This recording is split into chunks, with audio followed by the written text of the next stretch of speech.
Hello, welcome back to the channel. It's me, Emmy the Cat Lady, and you join me here. We're back in the Divide, specifically the Cave of the Abaddon, which is located up here. So you pass through here on your way to Ulysses' temple. And we're talking about the tunnelers. So you might think, wait, we're talking about human mutations, why are we talking about the tunnelers? And the tunnelers were actually human at one point. They are a serious mutation of humans, similar to what we see with the trogs in the pit and also the spore carriers that are in Vault 22. So they're humans that have been drastically changed by radiation, FEV and other factors. So these guys are likely mutated from people that were underground at the time of the Great War and adapted to the environment, evolving features that allowed them to live underground and burrow underground. So we could be talking about a military bunker or a non-vault tech underground shelter, you know, some kind of private one that somebody had built, or people that took shelter underground when the bombs fell and got trapped there and mutated instead of dying off. The military bunker seems kind of likely, potentially, given that, you know, there are military facilities here, missile silos and all that kind of stuff, so does kind of make sense. And you can suggest that to Ulysses and he does kind of agree with you. You can talk to Ulysses about them in one of the many conversations you have with the man, you know, and he says truth favours that, matches the history of this place, were signs they were here for a long time. And he also does say that he's seen worse things twisted by radiation and compares them to Denver hounds. So there is some backstory that there's these really, really aggressive dog-like creatures in Denver.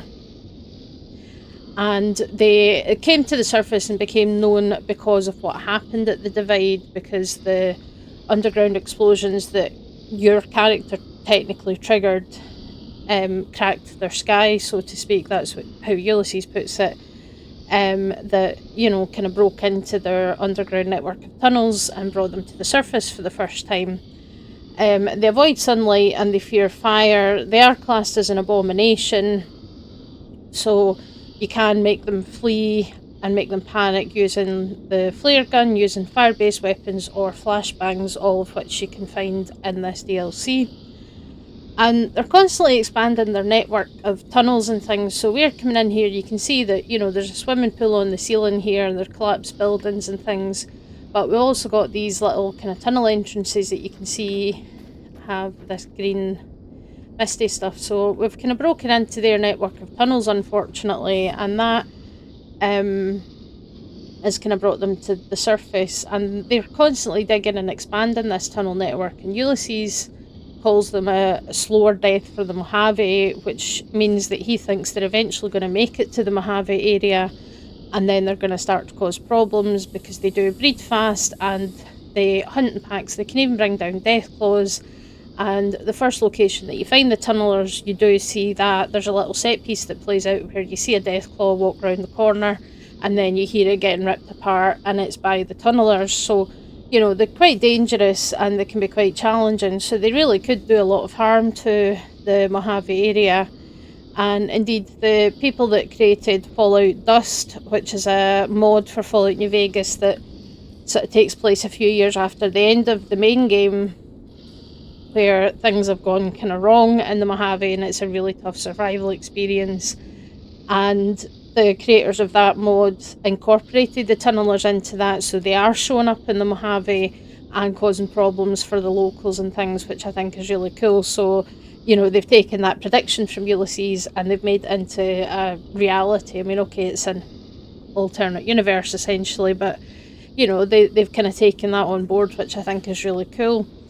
And obviously their anatomy and physiology is very different compared to humans, and there's obviously a lot of mutations that have resulted in some quite unique features, so we need to dig into that.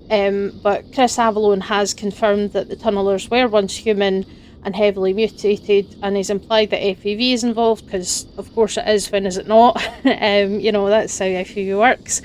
So, you know, quite an interesting one. So let's take a look at the biology of these things. So their skin is quite dark. in colour and scaly, and it looks reptilian. So specifically like lizard skin, more so than like snake skin or what you would see in like tortoises and things. So similar to lizards and crocodilians to a degree. And the major difference between reptile skin and human skin is that it's thicker and it has a tougher barrier to prevent water loss through the skin. A lot of reptiles do live in desert areas and prefer to live in areas where there's less water around, so their bodies are designed to retain water in a lot of different ways, and their skin is part of it. So the stratum corneum, which is the outermost layer of your epidermis, so that's the layer that you can see, is made of keratinocytes. So these are cells that are filled with keratin, which is the tough protein that makes up the outer layer of your skin, as well as your hair and your fingernails, claws, any of these features, even feathers are largely made of keratin. And that outer layer is called the stratum corneum because it's cornified, it's keratinized, that's where the word comes from. And in reptiles, this layer is very thick, and they kind of overlap each other to form scales. Very similar to how, sort of scale mail armour is made and chainmail armour is made, and these things are layered because that adds more protection. And there is also layers of wax between the layers of keratinocytes, that helps reduce water loss and helps protect against the external environment. And these layers can be very tough and very thick, particularly in larger reptiles like your crocodilians. They do shed that outer skin and it gets replaced regularly, which happens more frequently in young animals that are still growing, but it still happens as they come into adulthood. It's not that different from us, our skin cells are constantly being lost and replaced. That is the same for all animals. The hair as well is being lost and replaced. It's part of the cycle because this outer layer of protection that your body has does need to be constantly replenished, and that's the same, but it's a bit more obvious when it's happening in reptiles because their skin is thicker and tougher. There's differences with different species. So snakes, generally, a healthy snake should shed its entire body's skin in one long strip. Basically, it should shed the whole thing in one go. You can tell when they're about to shed because their colours go dull and their eyes go cloudy, because snakes don't have eyelids, they have a spectacle over the eye, which is a clear scale. And when they're about to shed, it goes cloudy, and then it should all come off in one go. Whereas lizards and crocodiles and things it tends to flake off in pieces, but they'll rub themselves on like stones or logs or whatever just to help kind of shift it. It does seem like shedding the skin the way snakes and lizards do is kind of irritating, so they do try and find ways to make it easier for themselves. But reptile skin can have some specialised features like protrusions, ridges and spikes and things like that. Feathers are also extremely specialised. Hairs, essentially, it's quite interesting because birds are much more closely related to reptiles than anything else. They are one of the kind of biggest surviving ancestors of the dinosaurs, so something to keep in mind. And if you look closely at, say, even just at a chicken's feet, the scales and the tough skin and things, it's very similar to what you would see on a reptile, and it is quite tough, and I know that from trying to get needles through it to do injections and things. You only get one shot with a needle because their skin is so tough. It's quite impressive.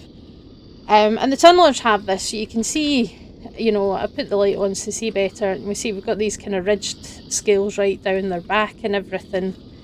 So it's a common feature to see in reptiles, and I put one of the maybe more well-known examples in the lizard world is your bearded dragon. These originate from Australia. They live in the desert in Australia, but they are a very popular pet. It's certainly one of the most commonly kept lizards in the UK is a bearded dragon, and they do have, their beard that they can puff up and it turns black when they're angry. And they have all these little spiky bits on their beard and down their sides and everything. And that's all specialised for protection and helping them to burrow through the ground. And the tunnelers are no different. So we can see, they've got these ridged scales on their heads. They've got very kind of specialised skin, and that's going to protect them when they're digging underground and running into rough things. This is what that's been evolved for, essentially. And they've got these protrusions as well, which do have bioluminescent tips on the end. We'll get back to that part. And their ears as well have changed shape, but they've been relying a lot more on other senses and less on eyesight when they're living underground and digging through tunnels and things. So again, that's to be expected. They also have elongated digits, so they seem to have lost one of their fingers, but their fingers are long. They've got these long sharp claws as well. Again, helps with digging, helps with moving through the earth, as well as for hunting and fighting, which they also like to do. And they do also have some very sharp teeth, although I can't really... Yeah, there you go. Getting a wee bit of a view of the teeth there as well. So they are quadrupedal, so you can see the way they're sitting. They're sitting in a kind of frog squat almost, because they run around on all fours now. Again, they're living in tunnels their whole life. Standing up straight, it's not really feasible, so they have learned to move pretty fast on all fours. They can stand up on their hind legs, but generally this is how they get around now, which is fair enough because space is going to be limited when they're living in an underground environment. So they need to be able to get around fast in a more efficient way, and this is how they do it, and they are fast. They can move fast, and you need to be prepared because they can, in certain places, they'll pop out of their little tunnels and they'll pop out of the ground without much warning. So you do need to be prepared for that, and they do hunt in packs. So, like a lot of things like rats and things, that you don't have just one. There's always several around. And obviously we've got this bioluminescence, which is an interesting feature in certain species. You see it quite commonly in things that live kind of at the deepest parts of the ocean, where sunlight doesn't really kind of penetrate, and they're able to create this light, and it's a chemical reaction that causes it in most of these things. So it's a pigment called luciferin, and we'll get to the name of that in a second. And it's a pigment that emits light, and they have an enzyme called luciferase that reacts and oxidizes luciferin and creates light. So that's kind of how it works. So you might be wondering why it's named after the fallen angel, or the mother effing king of hell, if you will. But Lucifer means light bearer in Latin. So make of that what you will, with the whole, Garden of Eden story, that the light bearer is who convinced Eve to eat from the tree of knowledge, and brought enlightenment to humanity, all that kind of thing. I'm not a religious person. I know other people are, but I think it's quite interesting that, that's what Lucifer means in Latin, is light bearer. So that's obviously why they named that pigment and the enzyme after him. Because, scientists are massive nerds, and sometimes we like to be funny. But there you go. So, that's probably something similar that the tunnelers have evolved to have this pigment that they can then activate, and their eyes glow, and then they've got these kind of protrusions from their head and shoulders that also glow. And it's probably a way of being able to see each other in the dark, being able to know, right, okay, that's one of my friends, I can see they're there, that kind of thing. Because bioluminescence, it has a number of different functions in nature, so it can be used as camouflage in some cases, attraction, defence, warnings, other forms of communication, mimicry, and illumination, so that they can see. So, anglerfish are known for that. They use a little bioluminescent protrusion to lure prey into them. That's how they can hunt in the dark. And there's a species called the barbelled dragonfish, which can emit a red glow that means that they can see prey that has red pigmentation where other animals can't at the bottom of the ocean. So they're using that to give them an advantage when it comes to hunting for food and things like that. So it's very, very interesting that so many different species have, evolved this capability and make use of it in so many different ways. It's not clear the function for the tunnelers, but I think it is probably a way of being able to identify their companions in the dark. They're probably quite well adapted to low light environments, and we know that, as I said, you can scare them off with the flashbangs. They don't like the sun if you use fire and things, so possibly that overwhelms their vision. It's the same thing that, like, if you've ever gone to the cinema during the day in the middle of summer or something, and you've been sitting in this dark room watching a movie, and then you go outside and the sun dazzles you because it's so bright. That's kind of what these guys would be experiencing if you threw a flashbang at them, is that, that their eyes have adapted to this low level of light to cope with the darkness, and then bright light is going to, be too much for their eyes to cope with, and it's going to upset them. So kind of interesting, and you see that with moles. So moles are a species that pretty much spend their entire lives underground. It's very rare to see them come up to the surface, and I have to say the only time I've ever seen a mole in person was it was actually at my uncle's house. We were checking on his house when he was on holiday, and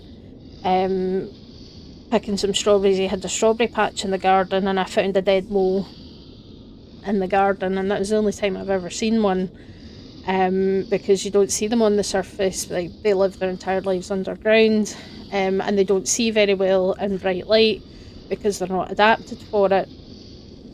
And that means that they rely on other senses to navigate their environment. So their sense of smell, their sense of hearing, touch, and using their whiskers. So whiskers, as you see on cats, dogs, pretty much all mammals have these sensitive whiskers usually around their face.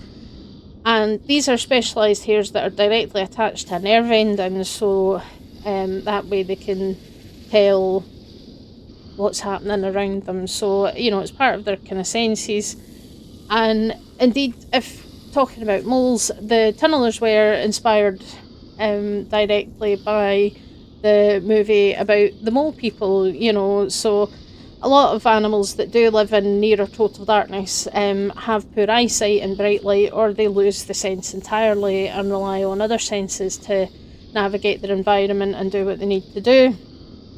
So, very interesting that these creatures have evolved all these different things in order to adapt to an environment where they're living underground and they're hunting probably whatever else they can find that they can eat. They're probably carnivorous, maybe omnivorous as well. They maybe eat mushrooms and whatever else they can find down here. Water's easy to find underground if you're digging for it. You can dig into underground lakes and the water table and all that kind of thing. So yeah, very interesting. And in terms of their social structure, it's kind of similar to a lot of the other kind of dangerous creatures in the wasteland. So your rad scorpions, your deathclaws and things, so they have a sort of matriarchal society essentially, where the leader is the queen, which I think is this one. The queen? Yeah, you can tell because she's the biggest. So, and you find there's only one normally. I've spawned these in with a console, but normally you only find one queen, and it's in this cavern. So the Cave of the Abaddon is where you find the queen towards the end there. And there's always a group of them. And she can be really quite tough to deal with, right enough. So we will get into the nitty-gritty of the different variants. Yeah, I do love the look of this place as well, though. Just the fact that, you've got all these buildings that have collapsed. There's a swimming pool on the ceiling, and there's cars down here and everything, but you have got bits where there's some sunlight streaming in, so it's a very interesting location. So let's take a look at the different varieties. I'll need to remind myself who's who. So basic tunneler, this one's not hostile for some reason, I don't know why that is, but not going to complain. So standard tunneler's the most common one. Deals kind of medium levels of damage as an individual, but remember they tend to hunt in packs, so you're going to be facing a few at once. And you can see them ripping apart that death claw at the first time you encounter them, so you do need to be prepared. And then you've got the hulking tunneler, which is this one. So yeah, this one slightly bigger, and these ones are slower actually. They don't move quite as fast, but their melee attacks are a lot stronger, and they do have an ability to stagger you or knock you down, which can give their friends an opportunity to do quite a lot of damage when you can't defend yourself, so you can potentially get overwhelmed quite easily if you let these guys get too close. And then the smallest ones, which is this little guy here, so you can see, you know, quite a difference in size. This one is much smaller, but that doesn't mean it's less dangerous. It can be quite challenging to deal with. So these are the venomous tunnelers. So say they are smaller, but they're venomous, and the venom is quite serious. It can, you know, while the physical damage is less, they are faster than the standard tunneler, and the venom can drain your health very quickly, especially if you're surrounded by the buggers. Of course, if you have been to the Big Empty and left your heart there, then you'll be fine because you're obviously resistant to poison. So if you're having trouble with venomous tunnelers, maybe go back and do Old World Blues and then come back to it, and then you'll be absolutely fine. And then of course you've got the Queen. So definitely the biggest, the baddest and the tankiest. So you can see the difference just in how much damage I could do compared to the little one. You know, you can see same gun would do quite a bit of damage to all of them, but the Queen, not so much. She's definitely the most dangerous. Her melee damage is 175, while the standard tunneler is 25, so huge difference. And her hit points is 475, comparing that to a Deathclaw whose hit points is 500, so she's tanky as well. She's got a huge amount of health, and she also normally is surrounded by a group of her underlings here as well, so you've got your work cut out for you to take her down. Conveniently, there is an auto-dock at the end, so when you get to the end of the cave and you have to go through the building, there is an auto-dock right there that will fix you right up after you've dealt with this Queen, because it's not an easy fight, so you'll probably need it. So that's the tunnelers. I say we don't really have a huge amount of information about their exact background and things, but you know, they've obviously massively changed, and it has been suggested by the creators of the game that FEV is involved. Is that a big surprise? No. We know that, you know, some of the less ethical scientists of the time pre-war were doing some weird experiments on Hopeville, and there could be other things going on that we don't know about. You know, and FEV was at other military facilities, for example, the Mariposa military base. So it would kind of make sense that potentially, you know, people here sheltered underground when the bombs fell, radiation, FEV is around, so weird and wonderful things are going to happen. And I think they make for an interesting challenge, especially there's that bit where you go down the elevator and you're just attacked by wave after wave after wave of tunnelers, and you have to try and survive the whole way down when you don't have a lot of space, and there's not really any way for you to run away and escape, to give yourself a minute to reload your gun or whatever, and you're dealing with this. So I think they make an interesting challenge. Lonesome Road is quite intense, both in the story and in terms of combat. You know, the Deathclaws are tougher, Marchmen are challenging, and the tunnelers are difficult as well. So there's really a lot of challenge here, which kind of makes sense. It's supposed to be the final part of the story, really. It's supposed to be kind of the last thing that you do is to walk the lonesome road again and all the rest of it, and that's kind of thematically where it's supposed to fit in. And I do wonder if they'll pop up in the TV show. Ulysses did predict that the tunnelers were going to make their way to the Mojave at some point in the future. And the TV show is taking place 15 years after Fallout New Vegas, so that is plenty of time for them to potentially make their way there. We'll have to see what happens, but either way, they're a unique enemy type and a unique kind of mutation for humans, and I think that makes them really interesting because they're so creepy looking. Oh, did I just fall down? Yeah, like they're so creepy looking, but I think the design is fascinating, and I think the way they behave and things. They obviously don't have the ability to speak or anything anymore. So they have really progressed into something completely different and completely unique. So I think that makes them very fascinating, and yeah, I like that as well. The fact that we've got a different place, it's a different environment.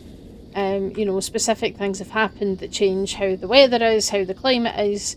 So we have unique and different enemy types that have evolved here because of that. So again, it's bringing you that you're not in the Mojave anymore, you're somewhere else where some horrible things have happened, and there's some scary and dangerous things for you to deal with. And I think that makes it it makes the DLC feel different. It feels like an expansion to the game rather than just oh right, okay, let's just do the same thing we've done before, but on a different map. That's I think that's the thing, is just having these unique environments and seeing that the way everything happened impacts different places in different ways. I think that's what makes it much more interesting. So hopefully you enjoyed that. As always, love to hear your thoughts in the comments. I hope you all had a good Christmas if that's something you celebrate. And we'll be back. So Tuesday, I'm going to skip the locations for 1 week so I can kind of catch up on things with the TV show. So I'm going to cover the TV show because there's just so much to talk about. And I really want to kind of get into it with you guys and share my thoughts, share my interpretations, and hopefully we can maybe chat about theories and things like that. So on Tuesday, my plan is to put together a video covering the first 2 episodes, and then going forward, I will cover each episode on the Thursday after it goes live on Prime. So I will put together a video every Thursday for that until the end of the season, and we can talk about what's going on, because holy carp, there is a lot, and I'm really excited to see where this is going to go. So that's going to be the plan for next week, but we'll be back next Saturday with some more human-ish mutations, and I will catch you guys then. Bye.